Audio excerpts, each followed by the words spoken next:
रखें मेरी बेटियां, ध्यान रखें मेरे बेटाएं, मेरी माताएं इस बात का ध्यान रखें, बेटियां ध्यान रखें, मेरी माताएं ध्यान रखें, मेरे भाई ध्यान रखें।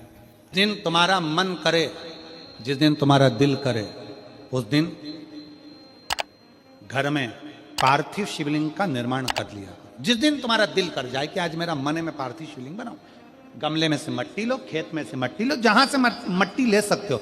घर के बाहर कोई गमला हो, बगीचा हो, शहरों में जमीन पर कहां मट्टी ढूंढने जाओगे, तुम्हारे जो गमले लगे रहते हैं उसमें से मट्टी ले लो, पर छोटा सा पार्थिव शिवलिंग का निर्माण समझ लेना जरा। तुमने पार्थिव शिवलिंग बनाया, जलाधारी बनाई, पूजन कर लो जिस दिन तुम्हारा मन करे। कोई तिथि, कोई वार, कोई दिन, कोई समय, कोई घड़ी, कोई पल, कुछ मत देखो। तुमने पार्थिव शिवलिंग का निर्माण किया। 3 आखा चावल, 3 अक्षत। आखा चावल जानते हो, साबुत दाना, आखा चावल। 3 चावल के दाने, एक गणेश जी की जगह, एक अशोक सुंदरी की जगह, एक षडानंद कार्तिकेय जी की जगह। 3 चावल दाना। 3 दुर्वा, एक गणेश जी की जगह, एक अशोक सुंदरी की जगह, एक षडानंद कार्तिकेय जी की जगह। 3 बेलपत्र, जहां पर माता पार्वती जी का आपने ये जलाधारी बनाई है, उसी जलाधारी पर यहां से पानी बहता है, इसके ठीक विपरीत में यहां 3 बेलपत्र, तीनों रख दीजिए। और छोटा सा कलश हो या बड़ा सा कलश हो, 3 लोटा जल यहां बैठकर, जहां पर आपने बेलपत्ती रखी है उसी के वहीं पर बैठकर इस शिवलिंग पर 3 लोटा जल धीरे धीरे अपने मन की कामना कर कर, बाबा आज मैं दुखी हूं, बाबा मुझे ये तकलीफ है, बाबा मेरे बच्चे ये काम में गए हैं, बाबा ऐसा है। 3 लोटा जल बाबा को धीरे धीरे अपने भाव कहकर, फिर तुम्हारे पास में जो पूजन का सामान हो वो चढ़ाकर बाबा की आरती कर कर दिया लगा दो। जब दिया ठंडा हो जाए उस शिवलिंग का विसर्जन कर दो। आप पाओगे, आपने अगर 2 या 3 बार कभी भी तुम्हारा मन करा कर लिया, आपको खुद लगेगा कि मेरे घर में संपदा कैसे बढ़ रही है और कार्य कैसे सिद्ध हो रहा है। शिव आराधना में भगवान शंकर की, शिव भक्ति में भगवान शंकर की अविरल भक्ति में पार्थिव शिवलिंग का निर्माण और पार्थिव शिवलिंग की पूजन हमें बल प्रदान करती है। माता पार्वती जी ने पार्थिव शिवलिंग का निर्माण किया। शिव जी ने देखा पार्वती जी को कि पार्वती जी पार्थिव शिवलिंग का निर्माण कर रही, तो शंकर जी ने पूछा, पार्वती तेरी शादी नहीं हो रही थी इसलिए तूने पार्थिव शिवलिंग का पूजन करा, तू चाहती थी मुझे, मुझसे विवाह करना चाहती थी इसलिए पार्थिव शिवलिंग का पूजन करा, अब क्या चाहती है? अब तो मैं तुझे मिल गया, अब तो मैं तुझे प्राप्त हो गया, अब तुझे क्या चाहिए, अब तुम मुझसे चाहती क्या है? पार्वती जी ने हाथ जोड़कर भोलेनाथ जी से विनय करा, अब मुझे कुछ नहीं चाहिए, बस इतना चाहिए कि मैं कैलाश पर रहूं या शमशान में रहूं, जहां भी रहूं मेरे हृदय में कभी भी दुख ना हो, मैं प्रसन्न होकर अपनी जिंदगी को आपकी सेवा करते करते निकाल दूं। हिंदू अपनाया, रावण पार्थिव शिवलिंग का निर्माण करता था, पूजन करने बैठ जाता था, शंकर भगवान को आकर उसे वर देना ही पड़ता था, वर देना ही पड़ता था। पार्थिव शिवलिंग के निर्माण का, पार्थिव शिवलिंग के पूजन का, पार्थिव शिवलिंग की आराधना का फल बहुत। कितने लोग हैं, आप लोगों ने बनाया कभी पार्थिव? बनाया, सावन में बनाते हो गुरुजी, है ना, ऑनलाइन जब पार्थिव शिवलिंग का निर्माण होता है तब बनाते हो, पर बीच में कभी तुम्हारा मन कर जाए एकदम, जब तुम्हारा मन हो। अब कई लोग कहते हैं गुरुजी पार्थिव लिंग का पूजन करना है तो पति पत्नी का दोनों का होना जरूरी है, शादीशुदा होना जरूरी है, या ऐसा जरूरी है या वैसा जरूरी है। शिव महापुराण की कथा कहती है, बच्चे हो बच्ची हो, शादी हो गई नहीं हुई, विवाह हो गया, जैसे भी हो, आप जैसे हो वैसे पार्थिव लिंग का निर्माण करो, वो पूजन करो। पार्थिव लिंग निर्माण कर, पार्थिव लिंग पूजन का भी फल है। इसमें जब लड़की घर में आती है शादी कर कर, बहू जब आती है तो प्रथमता में गोरानी होती है, गोरनी सुहागिन होती है। कोई तुमसे पूछे शादी के तुरंत बाद ये बहू को बिठाकर गोरनी सुहागिन क्यों करी जाती है? शिव महापुराण की कथा कहती है, शंकर भगवान के शिवलिंग को बनाकर माता पार्वती जी ने पूजन कर कर शिवलिंग में से ही सिंदूर लेकर अपनी मांगों में भरा है। आज भी सुहागिन में, गौरनी में ऐसा बनाया जाता है और उसके अंदर सिंदूरा दिया जाता है। उस सिंदूर को लोग अपने मांग में भरते हैं। इधर भरते कि नहीं भरते, वो हमें नहीं भरते हैं, इधर भी ठीक, आज भी भरते हैं। कई लोग कहते हैं वो गौरनी है, कोई कहता है वो सुहागिन है, कोई कहता है वो गौरानी है। शिव महापुराण की कथा कहती है ये पहली पूजन मेरी माता पार्वती जी ने अखंड सौभाग्य के लिए करी थी, इसलिए आज भी पहली बार शादी करने के बाद पार्वती जी पहली बार इस पूजन को करी थी। आज भी शादी के बाद सुहागिनें घरों में होती हैं, जब बहू प्रवेश करती है उसके बाद आज भी करते हैं। ये सब पुराना है, उसको आज लोग नए में ले लें क्या भाई सुहागिन है, गौरानी है। ये आजकल वो पुराना शंकर के शिवलिंग की आराधना, शंकर के शिवलिंग की पूजन, भक्ति। जब पार्थिव लिंग का निर्माण किया जाता है, पार्थिव शिवलिंग को जब बनाया जाता है तो पार्थिव शिवलिंग का एक नियम है, आप उसका स्मरण जरूर करें। जैसे ये थाली है, मान लो ये थाली है, आपने मिट्टी का शिवलिंग बनाया, पार्थिव शिवलिंग बनाया। कई माताओं की आदत रहती है थाली की किनोर से हाथ को पोंछकर उसको भी लेकर शिवलिंग में लगा दे। कई मेरी जीजियों की, कई मेरे जीजाओं की, कई मेरी माताओं की, कई मेरे बेटियों की, कई मेरे बेटाओं की आदत रहती है। समझ में तो आ रहा है ना कि थाली बुलवाऊं? लाओ तो थाली लाओ जरा पूजा। कई मेरी जीजियों की आदत क्या होती है, पार्थिव शिवलिंग का निर्माण करेगी, मिट्टी इसमें भर लेगी, सब कुछ कर लेगी। आप मिट्टी इसमें मिलाओ, मिट्टी मिलाने के बाद में आप उसका पार्थिव लिंग का निर्माण भी कर लो, मना नहीं है। पर निर्माण करने के बाद में जब पार्थिव शिवलिंग का निर्माण कर लो, उस समय पर हाथ को इस तरह से पोंछ कर फिर शिवलिंग में उस माटी को लगाना, यह श्रेष्ठता नहीं है।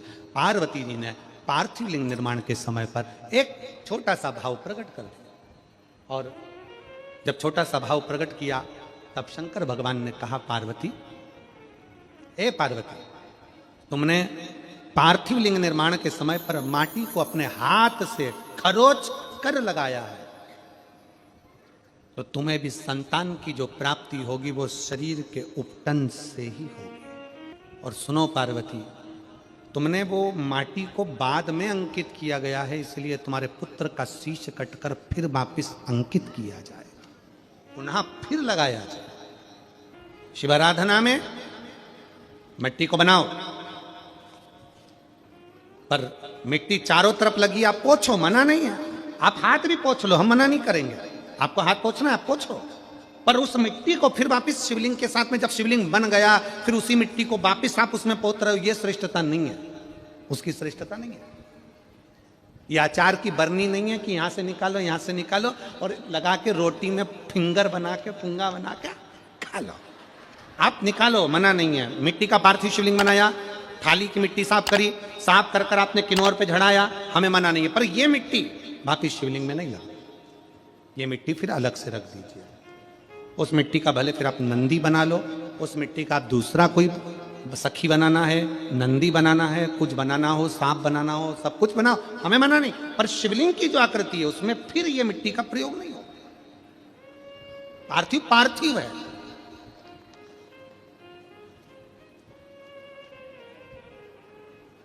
क्यों एक बार बोला, शिव महापुराण में आपने सुना होगा, हमने कहा कि गमले में भी पार्थिव शिवलिंग का निर्माण कर सकते हो। गमले में कैसे? गमला भरा पड़ा हुआ है, वहीं पर तुमने पार्थिव शिवलिंग को उठाया, निर्माण करा। अब वहां पर तुमने हाथ तो नहीं पोंछा, क्योंकि गमले में ही तुम पार्थिव लिंग का निर्माण कर, जाके हाथ धोया, बाबा की पूजन कर, शिव स्मरण कर लिया। पार्थिव पूजन का एक आनंद। पार्वती, तुम पार्थिव लिंग का निर्माण क्यों करी हो? तो पार्वती जी ने कह दिया, केवल आपसे बल मांगने के लिए, आपसे बल। शिव कथा कह रही है, भगवान शंकर का चरित्र करा। अभी आपको कथा में कहा था देव और महादेव दोनों में अंतर होता है। देव दर्शन देते हैं और महादेव अपने भक्त को दर्शन के लायक बना देते हैं। शिव में, देव में और महादेव में अंतर है। ग्रंथ, संत और भगवंत, तीन को पकड़ने का प्रयास करो।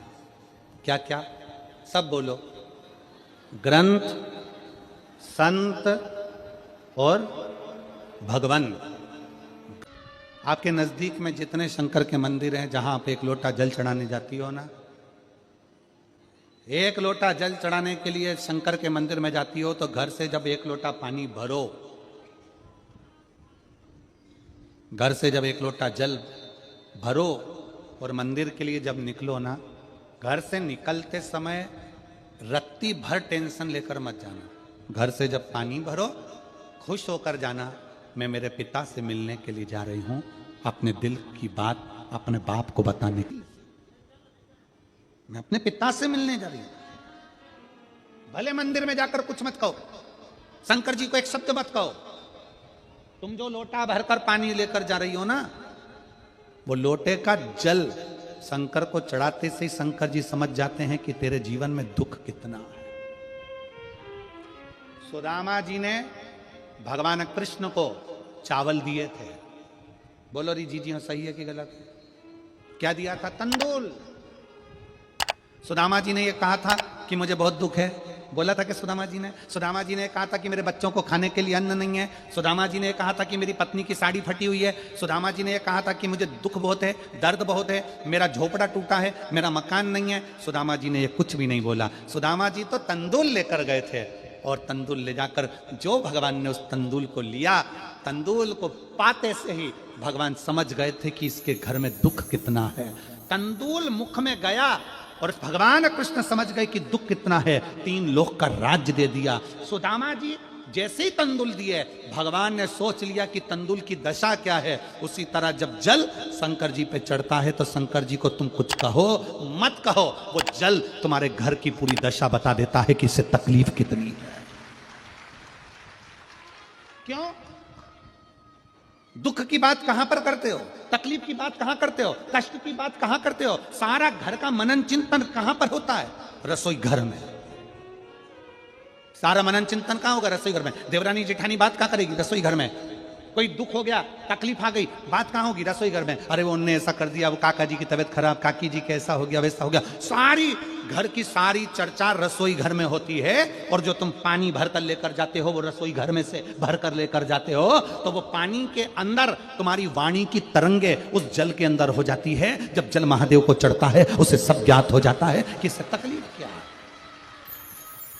मंदिर में जाते हो, आप किसी भी मंदिर में, राम जी के मंदिर में जाओ, हनुमान जी के मंदिर में जाओ, कृष्ण जी के मंदिर में जाओ, पंडित जी क्या देते हैं तुम्हारे हाथ में? जम के बोलो जल्दी से, क्या देते हैं? चरणामृत देते हैं। पंडित जी चरणामृत देते हैं, तुलसी का दल देते हैं। वो जल, वो चरणामृत का जल पंडित जी क्यों देते हैं? मंदिर का जल ऐसा क्या है कि मंदिर के जल से पीने से तुम्हारी अकाल मृत्यु टल जाती है? उस जल में ऐसा क्या है? उस जल में ऐसा क्या है? जल वही है, बस भगवान के सामने रखा जाता है, आरती होती, घंटी बजती, मंजीरे बजते, मंदिर में हर हर महादेव होता, जय श्री कृष्णा जय राम जी की होती, तो वो ध्वनि उस जल के अंदर चली जाती है। वो जल जब हमारे उदर में जाता है, तो हमारी अकाल मौत भी टल जाती है। वो जल की तरंग हमारे को मौत को भी टाल देती है, मृत्यु को भी टाल देती है। महाराज, संसार सागर में जन्म लेना और संसार सागर में जन्म लेकर अगर भगवान की भक्ति हो जाए, एक लोटा जल महादेव को जब आप समर्पित करें, एक लोटा जल जब आप महादेव को चढ़ाने के लिए जाएं, कुछ मत कहो, ना कह सकते मत कहो। और शंकर के मंदिर में जब जल चढ़ाओगे, शिव तुम्हारे घर की दशा को जान लेंगे, वो समझ जाएगा। वो महादेव है, वो उघड़दानी है, वो त्रिकालदर्शी है। अपना मन बुद्धि चित्त शिव में लगा दो, दिल से कहोगे, दिल से सुनो। ब्रह्मा ब्रह्मलोक में, भगवान विष्णु वैकुंठ लोक में, पर मृत्यु लोक में तो एक ही है ना। कौन? देव अधिदेव महादेव। देव अधिदेव महादेव विराजमान अधिपति है, विश्वनाथ, विश्व का भरण पोषण करने वाला। सोमनाथ, चंद्र सी काया देने वाला। केदारनाथ, दुख का हरण करने वाला। त्र्यंबकनाथ, पाप से भी मुक्त कर देने वाला। महाकाल, काल पर भी विजय प्राप्त करने वाला। वो साधारण नहीं हो सकता, जीवन का सुख देने वाला, जीवन का सुख।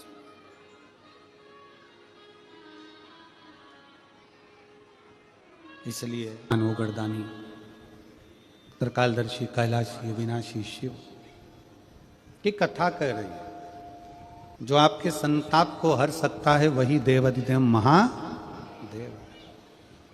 पार्वती मैया बाल्यवस्था से भगवान शंकर की आराधना में लगी थी, भगवान शिव की भक्ति में लगी थी, भगवान शंकर के शिवलिंग की आराधना करती थी।